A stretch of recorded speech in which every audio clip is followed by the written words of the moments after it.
Laborers and landowners, prepare a pudding made from hard sheep's loin fat, suffer through your yearly bath, and lose your senses to the dulcet sound of catgut strings. Because it's time to talk toe to me.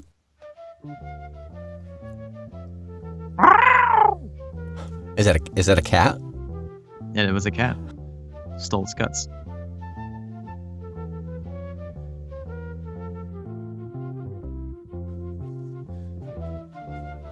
Welcome back, ladies and gentlemen, to Tuck Tull to Me. I am Owen Sade. And I am Nick McGill. Together we are Feckless Momes. And this is Talk Tull to Me. An evening of saucy entertainment in the dukedom of prog rock. Brought to you by the Troubadours of Tull. We will strum on the lute of supposition, beat upon the tambour of truthfulness, and try to escape the malevolent gaze of the evil forest witch, Ian Anderson. He stole my husband. He stole my sense and my maidenhood. So, fun fact, I learned what catgut strings are the other day. Am I going to be shocked? Are they made of catguts? No, they're not. Oh. So, little background, at Amberations, the little non-for-profit barn next door, they had their fall festival, and who played there but Bells and Motley? Do you remember Bells and Motley? I sure do. Yeah. They're a wonderful early music ensemble of two. That's right. Rook adored them. We sat down and watched them for about an hour and a half, and it was just me and Rook. So Sandra was like talking to us and teaching us, and Rook was in rap. Wow. But they pulled out a bow that had horsehair strings, and I asked about, what about catguts? What's that? Oh, because one of the drums had sheep intestines to tighten it, to snare it. Sure. Yeah. So I said, what about catguts? I've heard of that. And she says it's not actually cat. Cat is short for caterpillar. What? Yep. And catgut, meaning caterpillar silk. It's a silkworm. I don't know, it's a string. It's a silk string, basically. I have to apologize to a great number of felines, Nick. I'll be right back. No wonder my violin sounds terrible. That's really interesting. Now, I've been laboring under the delusion that strings did used to be made out of gut. You're telling me that is falsehood. Well, some strings, like the sheep gut string for the snare on her drum, was actual sheep gut. Interesting. But the term gut must have transferred over to the cat gut part as well, I guess. Fascinating. Yeah, and I wonder if gut has a connotation that didn't necessarily mean belly, but it transferred to that at some point. It could have been a more original etymology.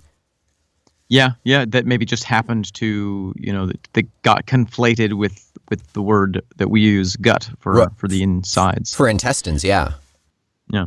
Well, what a fascinating little trip down the lane of word origin, Nick. Thank you so much for that. You know that I just salivate over etymology. I am going to try every opportunity to work in etymology now that I know how much you like it, because I've always loved etymology. So, Nick, before we get to this is kind of a big day for us because we are transitioning away from War Child into a new album. But before we dive into that new album, do you have any other news for us? Yes, I do. I've got a little update. Marley, if you don't mind.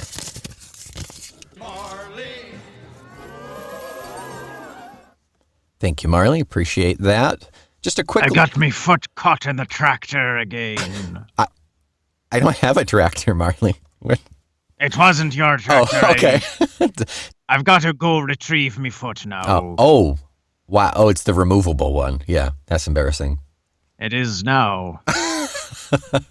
Well, we just thank you for that piece of parchment, that catgut parchment here. Just a quick disturbing. little... It is, I mean, as to be expected. We've got just a quick little email from Jeff B.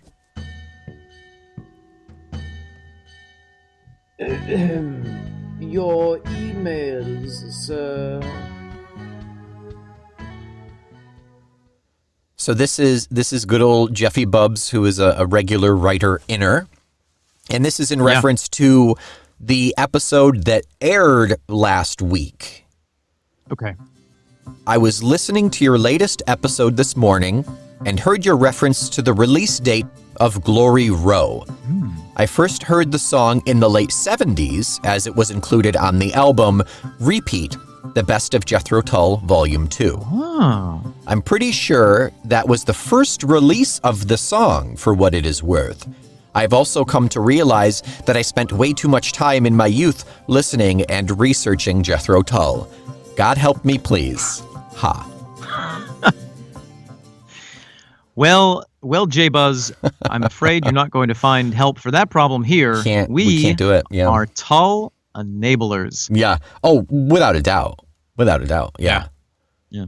No shame. But yeah, I think we theorized the release date of it. We put it right in around the same time as, oh gosh, I think it got mixed in with a release in Spain or something with an LP and.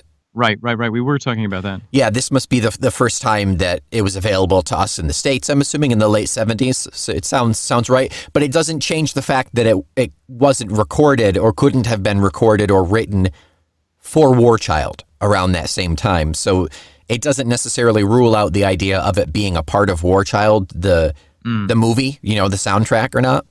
Right. But a little more chronological context for you there. I always love hearing the sort of witness statements from those who were really there. Yeah, we are the true Tullcheologist in the sense that we're looking at everything after the fact. Yeah. Only in the last couple of albums, really the last 2 or 3, I think, were from our time in terms of our being able to buy when they come out and experience firsthand, Yeah. I mean, granted, when we hit the mid 80s, we were alive then, but we certainly weren't consuming Tull. If you can call that living. Oh gosh, I still don't know if I would call it living. Present day. So Nick, this is all just fantastic, but yes. I have a hunger inside me, and that hunger can only be sated by hearing what the next batch of Tull material is that we're about to get into. I just want to slice into that juicy pie. We are going to dive into the Minstrel pie starting this week. We have about a month and a half, 2 months of Minstrel in the gallery. Well, we're going to take a break right around Christmas to play a song off of the Christmas album, the Jethro Tull Christmas album. But this week we are going to start with track 1 off of side 1 of Minstrel in the Gallery. It is the titular song, Minstrel in the Gallery. Oh boy. Shall we have a listen, Nick? Yeah, let's dive in. The minstrel in the gallery looked down upon the smiling faces. All right, Nick. Goodness me, Omen. That was a ride, and I don't know if I was tall enough to ride it. You got on there unadvisedly. Yeah, I got throw up on my shoes. Not happy about it. Sorry about that. I always forget how long this song is. Right.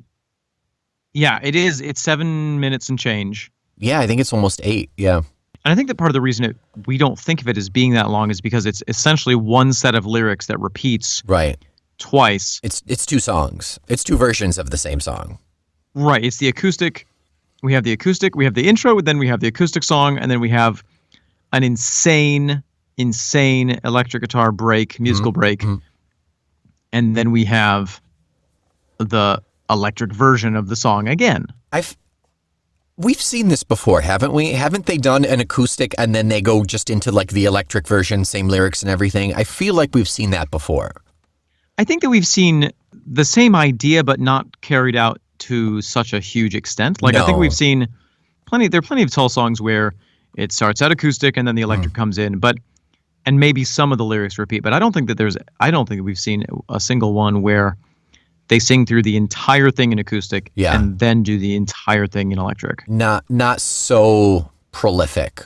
It's my guess it was probably something off of Aqualung. Another theory I have, another unsubstantiated theory that I have is that I believe the only kind here on Talk Tull to me.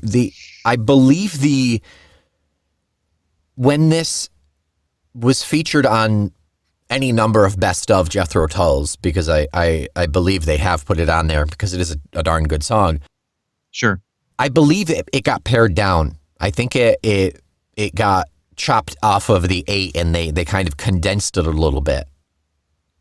Well, it makes sense. I mean, it is a clever structure in that way that if you wanted to, I don't know how much this song was on the radio, but if you wanted to make it more radio friendly, you could just do. Oh, absolutely. Yeah. The second half of it, essentially.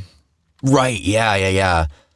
We will, we'll get into minstrel history and things in later episodes, but, sure. But I think we'll see that they must have had something of a single presence. In fact, they released a Minstrel in the Gallery / Summer Day Sands LP.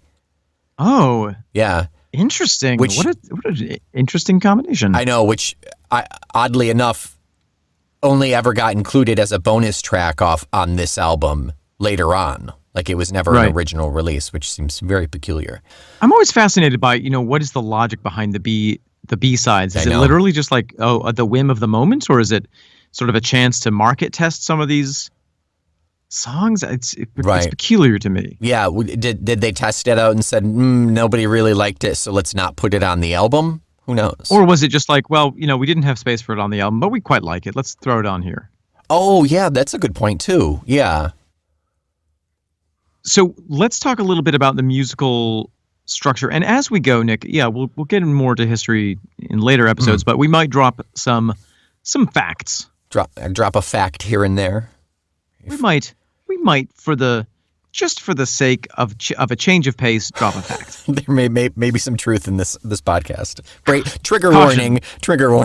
There may be truth. So we've already kind of talked about the structure, but let's delve into the details. So let's start from scratch. Beginning. Yeah, in the beginning, there was an opener. There was Ian Anderson. Yeah, I love the opener on this. Yeah, so this is not an entirely new thing from Tull. We certainly had, in the title track of War Child, we had a little scene played out before the official music started, and this is similar. But instead of it being a modern breakfast tea, we are suddenly transported to this kind of unspecific Middle Ages Renaissance, general. It's a manor, like it's a lord's manor, maybe?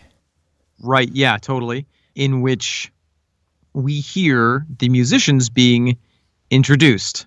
Right. My lord and ladies, we have... We've fortuitously strolled upon these travelling players, bloppy, bloppy, blop, blop, blop. My lord and lady, we have fortuitously happened upon these strolling players who will provide you with their good tunes whilst you set about your... Yes, but I better have. I can't see you down there, all right? I don't think they're going to like this much. My lord and lady, for your entertainment. And at the same time, which is hilarious in itself, but then at the same time, you hear Ian a little closer to the mic saying, oh yeah, I don't think they're going to like this. Yeah. So Ian is the announcer and the Lord? Is that the Lord kind of like muttering to the lady? Is that what it is? I don't know if either of those are Ian. I definitely think that the musician is Ian. Okay. I think that the voice that we hear close to the mic is the players being like, well, here we go. Okay. Yeah. But in a time when you relied on the kindness and the payment of the people to whom you were presenting, you hope and you pray, and they're muttering to themselves and like, oh, I don't think this is going to work. And then all of a sudden the announcement stops and they're like, oh, applause, and we have to quick perform. Well, it's a very, I don't think there's anything particularly ancient about about that. I think that No. that process is fundamental to performers across the world. I mean, I've certainly been in plenty of Sunday matinees where you peep out at the audience and you think, "Oh dear God, Oh, will they they're not live gonna long enough understand for this? They're going to be asleep by the middle of the first act." Yeah. And then you hit the stage and you're like, "Hey, here's Yeah. the energy." Yeah. And you just pray that you can get like 25% of it back from them. Yeah. Yeah. Yeah. Yeah. And you know you're going to be down the pub in a couple hours anyway. This is a very performer, tongue-in-cheek kind of theme song. You know, this was always like a Red and Fair song to me. That it's like this is kind of, even though it's 2001 or 2000 whenever we were doing Groundlings, you know, we'd do it in the fair, like it's still that kind of mindset, just even if you're on stage or what, but because this has that minstrel feel, it always appealed more to me for that than say when I was on stage at Hofstra, you know. Yeah, sure.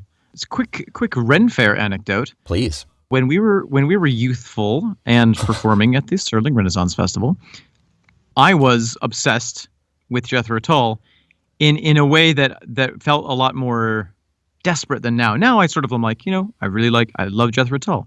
That's a part of me. At the time I was like, has anyone heard of this band Jethro Tull? I have to talk to someone about it. Yeah. Well, we were finding ourselves. We were finding our existence.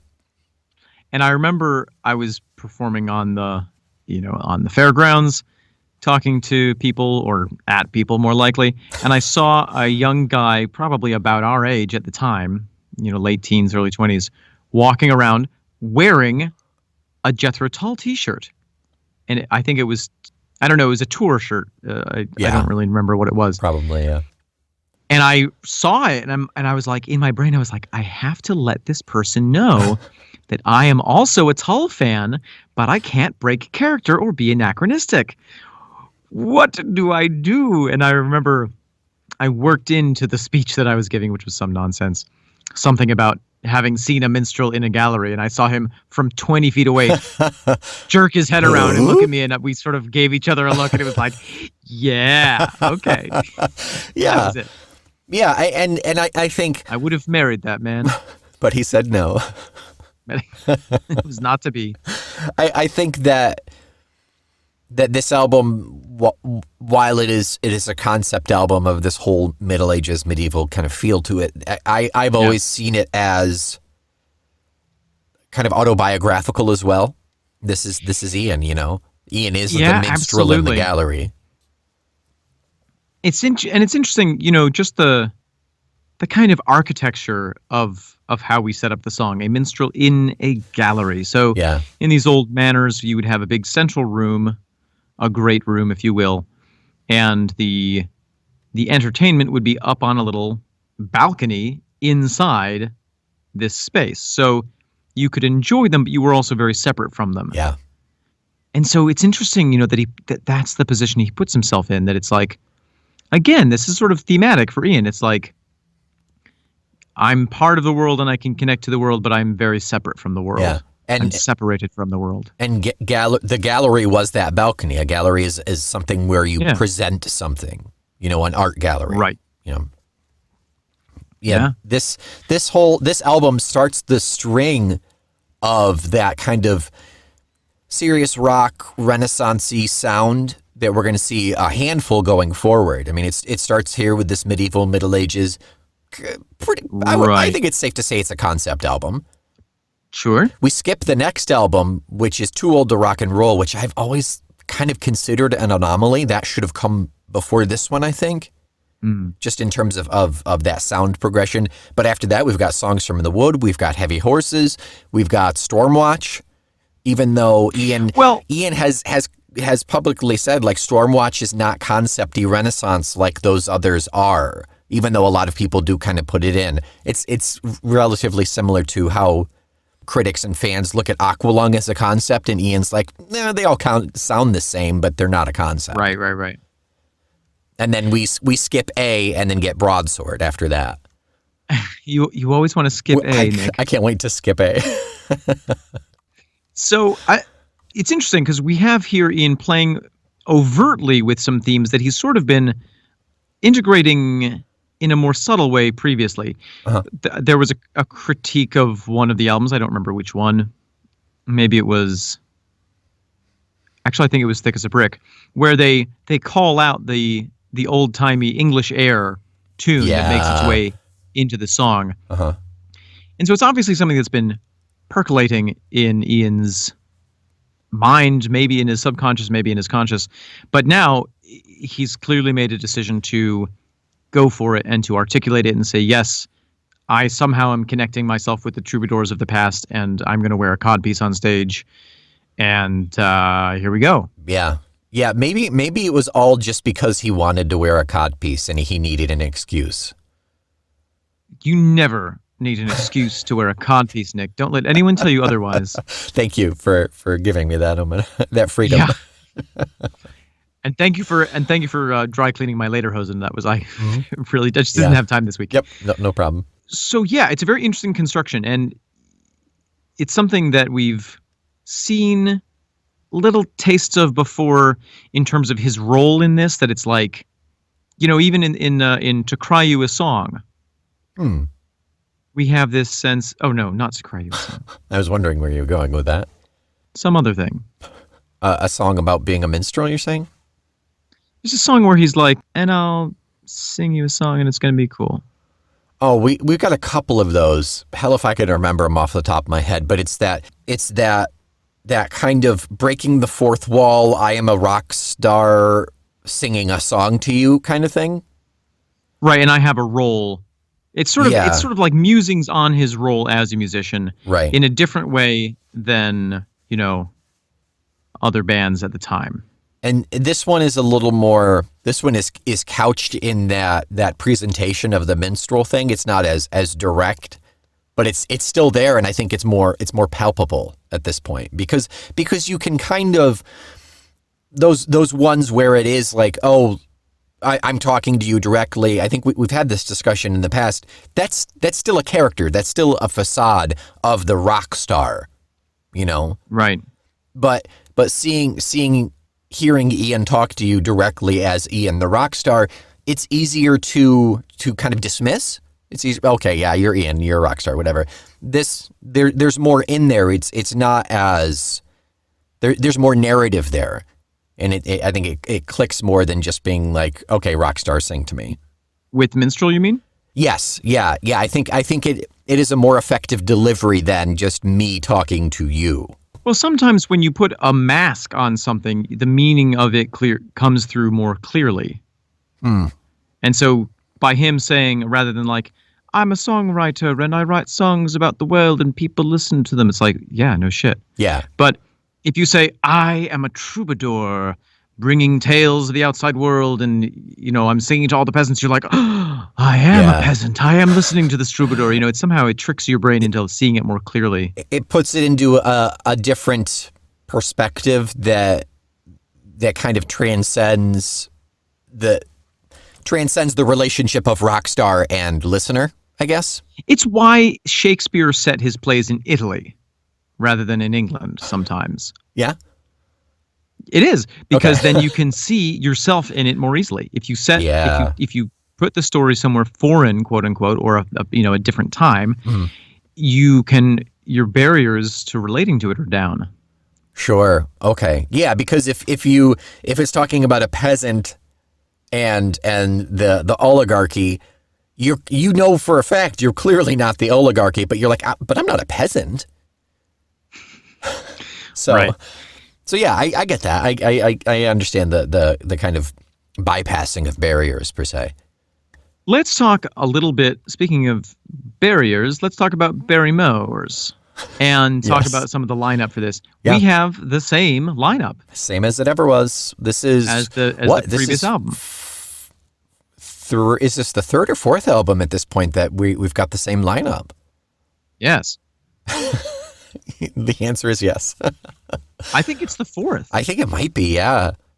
Which is exciting. We're getting into that really solid structure that I think lasts probably all the way up until A with maybe one or two changes.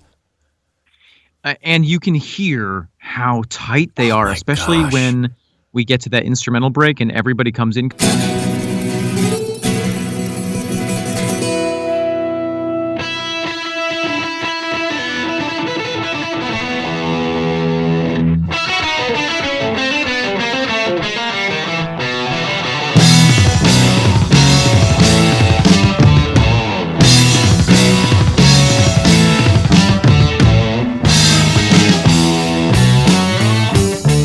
Because the first half of the song is really, it's mostly Ian. I think it's Ian on the acoustic guitar. It's Ian singing, sometimes in harmony with himself. It's Ian playing the flute. And I think maybe there's a little bit of other stuff, but it's really mostly that. At some point, there's 2 acoustics, I think, which would probably also just be Ian. Right. But that's the note I have on here. I say this song does a great job of working with that really beautiful, lovely Ian acoustic that we've come to really, really love. But then it rips into this really polished electric sound that Tull has really grown into at this point. They've really reached a solidity, and I think even to the point beyond War Child, like nothing in War Child sounded this good, this well tuned. And that's a lot coming from you because you love War Child. I love War Child, but there is another level here. Can admit that this is just like, the word I'm looking for is not congealed, but I think you know what I mean. Coalesce. Yeah. It's a coalescence of all this time that they've spent together, and maybe it may have something to do, and again, pure conjecture, it may have something to do with the fact that they're not trying for something so specific on this album.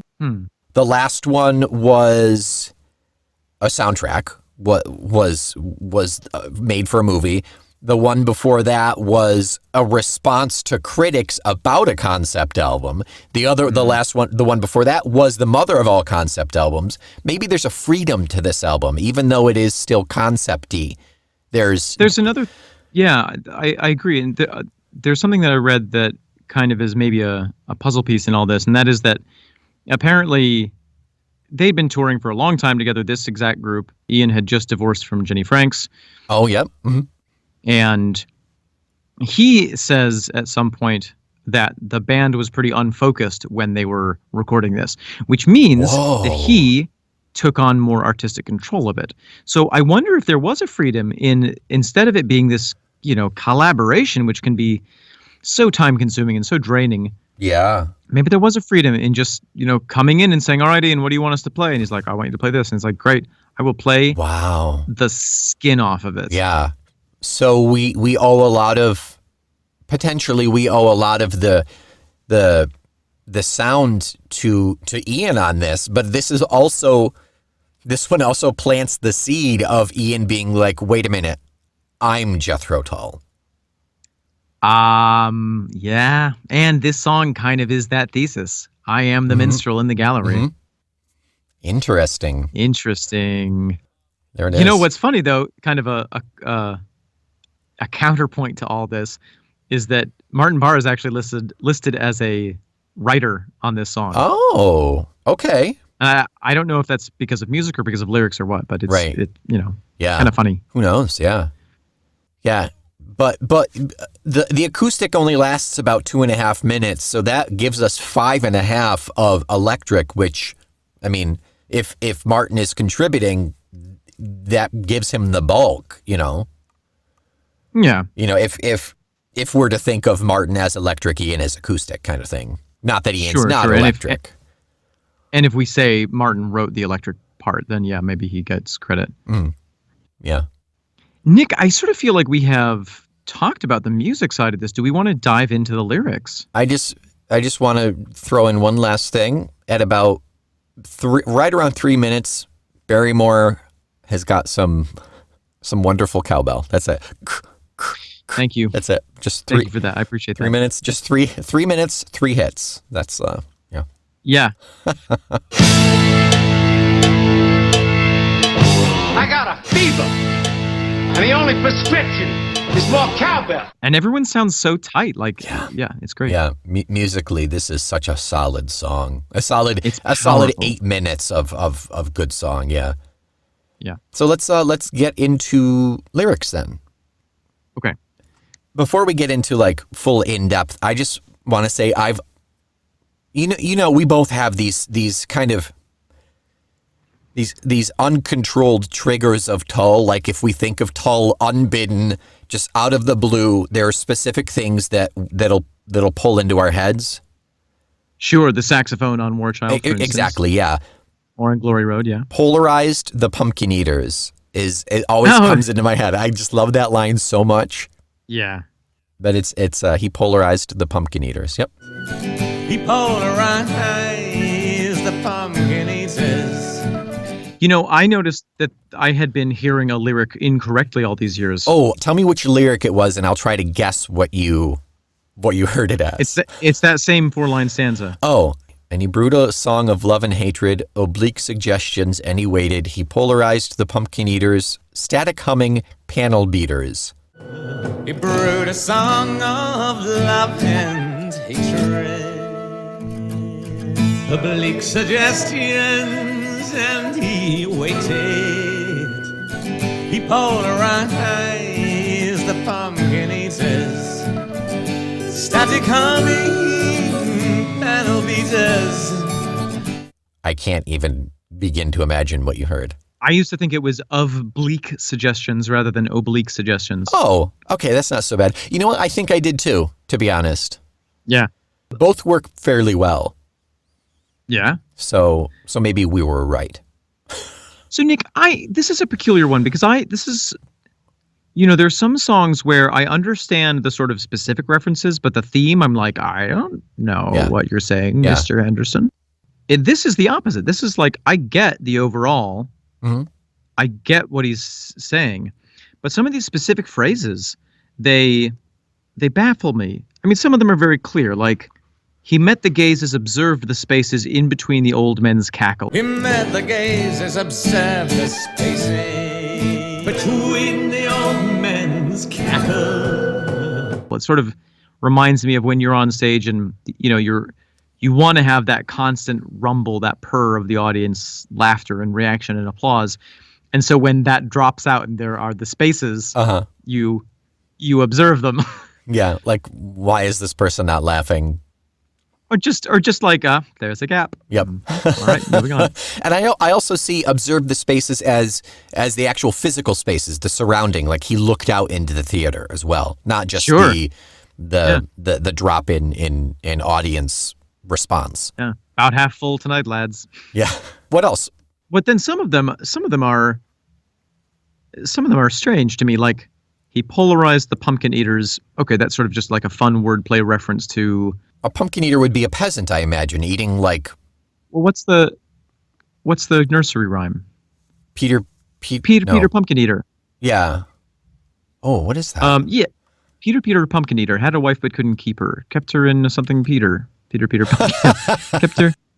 Peter Pumpkin Eater had a wife but couldn't eat her. Couldn't eat her. Had a wife but couldn't. He put her in a pumpkin shell, and there he kept her very well. Very well, exactly. Peter Pumpkin Eater had another and didn't love her. Peter learned to read and spell, and then he loved her very well. What? Because she was a book?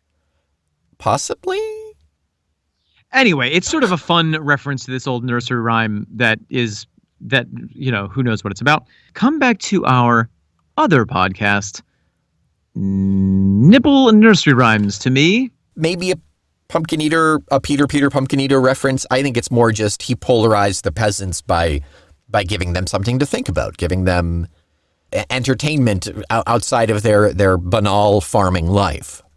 Yeah, he polarized them because either they love him or they hate him. Right, but I think that's just sort of like a fun rhyme. Yes, but sure. The next line, the static humming panel beaters. It's got to be. I've got a theory, but I'm not sure. Okay. Oh, yeah. Okay. So this song, I think, while again couched in that medieval Renaissance sound, also is making references to some things that are more modern day. Absolutely. A panel beater is someone who repairs the bodies of vehicles. You know, they beat the panel out to bust out the dent. Oh. And they're humming static because they're listening to the radio all day as they work. Yeah, probably. Yeah. Like kind of half tuning it out. Uh-huh. Interesting. Okay, that's a lot better than my half-baked theory. And I'm sure Tull was, while at some points we've talked about them being for the intellectual, they were also a working man's classic, well, they weren't classic at the time, a working man's rock and roll on the radio. And we do have a number of other references to that group in this song. He titillated men of action, belly warming, hands still rubbing on the part they never mentioned, salaried and collar scrubbing. Mm-hmm. There's a lot to unpack there. He titillated men of action, belly warming, hands still rubbing on the parts they never mentioned, salaried and collar scrubbing. Collar scrubbing means that you only have one work shirt, and so you scrub the collar because that's the bit that gets the dirtiest. Right. Salaried is you're a white collar. You get paid well. Collar scrubbing is your blue collar. I don't necessarily think that salaried necessarily means someone who gets a lot of pay. I think it just means someone whose position is secure. Oh, okay. They have a position. It may be as a janitor is salaried. Okay. Sure. And I think that men of action is sort of like in quotation marks because he follows it up with belly warming, hands still rubbing on the parts they never mentioned. For me, that conjures very much an image of, I don't know if you ever saw this, Nick, but I had a friend whose dad was a truck driver. Mm-hmm. And whenever he would come home, he would just immediately collapse onto the couch with his belly up in the air and his hand on his crotch, just like standard, and then like be there for the entire weekend. Yeah. And that's like a very standard sort of like, I am done working, I'm not going to do anything. And so it's funny to call that a man of action, but anyway, maybe that's just my brain. I get it. And man of action to me was like, you're working all the time. That's the action is right. There's no downtime except for when you pass the heck out. It's something to enjoy when you're off. Yeah. When you have to activate your J-Tull protocol. Yep, that's it. Nappy, suffering, infant, bleating, one-line jokers. He pacified the nappy suffering, infants bleating, one-line jokers. I mean, to me, that sounds like people who have young children. Yep. TV documentary makers, overfed and undertakers. TV documentary makers, overfed and undertakers. Now that's a little bit more mysterious to me, Nick.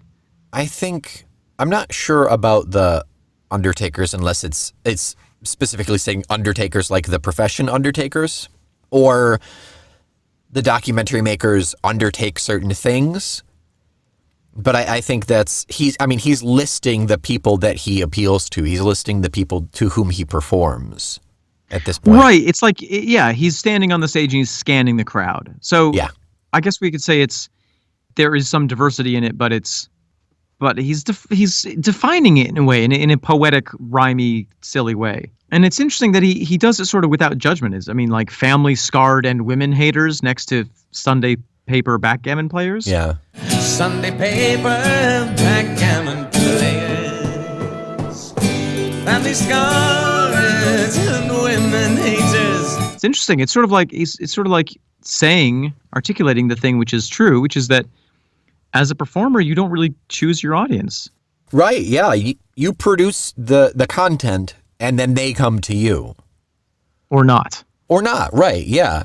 But it's not like you can say, this is my audience, this is who I want to perform for, right? Until you've really established yourself, and you know who that audience is.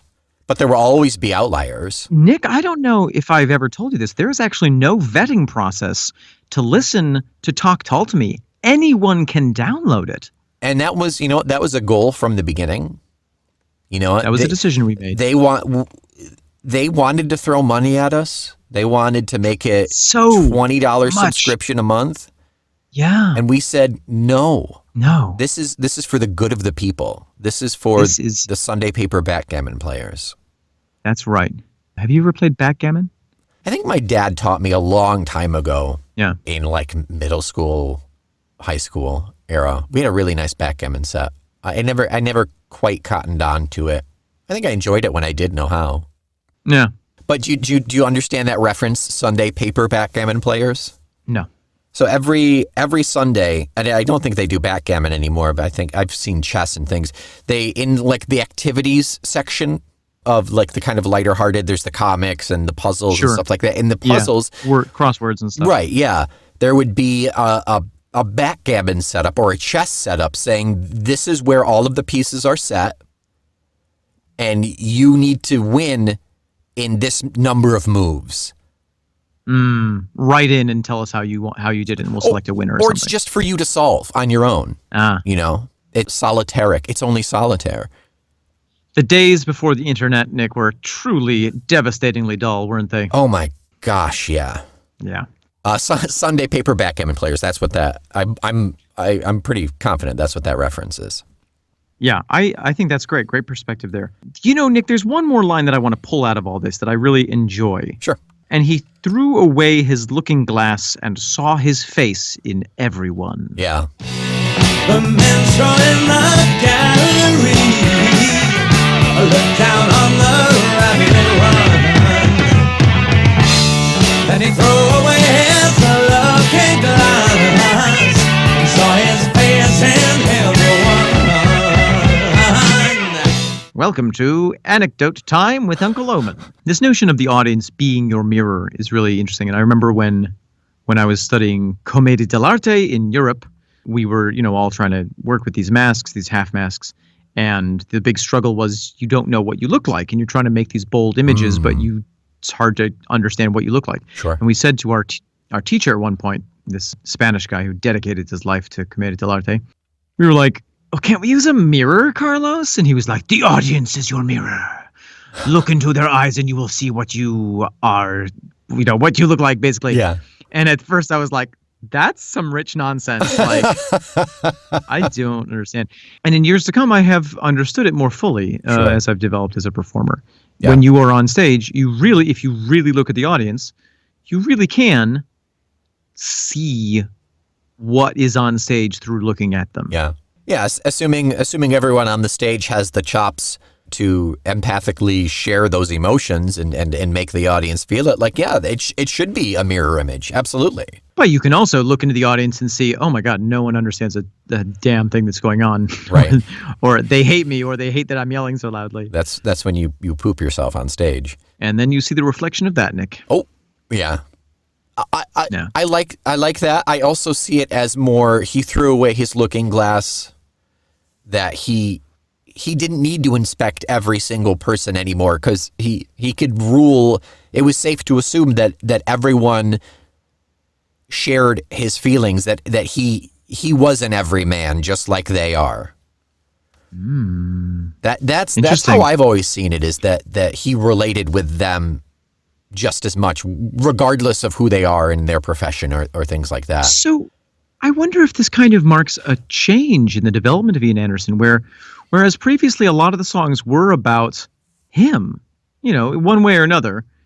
They were really like his unique perspective on things, his imagination, the way that he saw the Hampstead Fair and, like everything that was going on in his head, or I'm doing this thing, I'm flying across the country to cry you a song, and maybe this is a moment when we're seeing him turn outward and really look to the outside world for inspiration. Hilarious that I'm saying this because it's literally a song about himself. Right. But it's less selfish. It's it's about me, but I'm doing this for you. It's more open. It's more like, oh, here I am standing in front of this person and this person and this person and this person. Oh my God, they're all individuals with lives. But they're all just like me. Yeah. Yeah. We're all the same, dude. We are all Jethro Tull. I am Jethro Tull. I am Jethro Tull.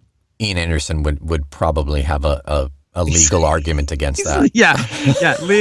His lawyers say otherwise, but we know in our hearts. Secretly, his lawyers and all of his Facebook posts. Secretly, quietly, don't tell anyone, but I am Jethro Tull. I'm Jethro Tull. Well, Nick, I have nothing to add about this song. We have so many facts to get into. There's so many juicy, interesting details about this album, and I can't wait to talk Tull to you about them. Yeah, we will. Next week. We will definitely dive into a little bit more of the history and what have you later on, for sure. Yeah. But for now, that's it for Minstrel in the Gallery.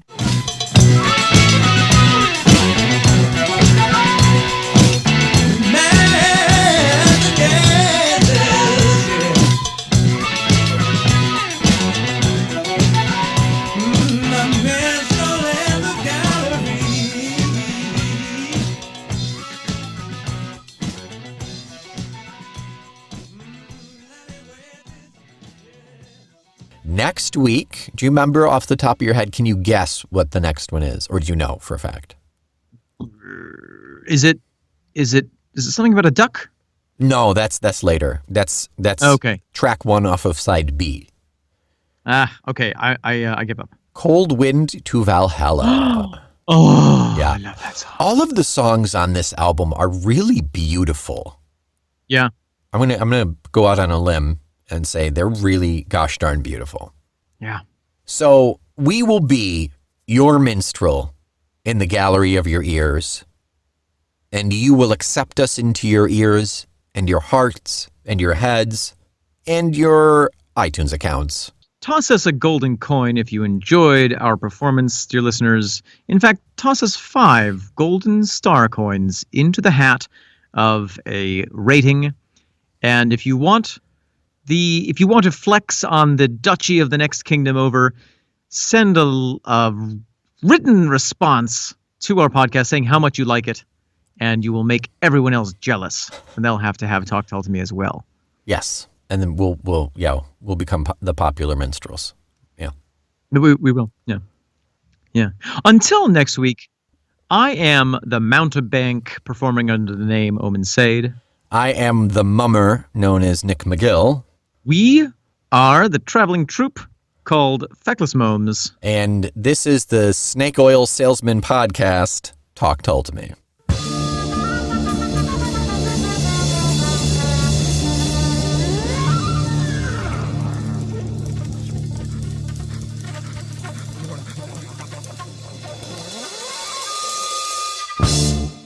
My lord and lady, we have happened in our travels to come upon a traveling minstrel who has an etymologically significant poem about Peter Pumpkin Eater. It is the original. It is in Scottish. Now, if you don't mind, my lord and lady, for your entertainment.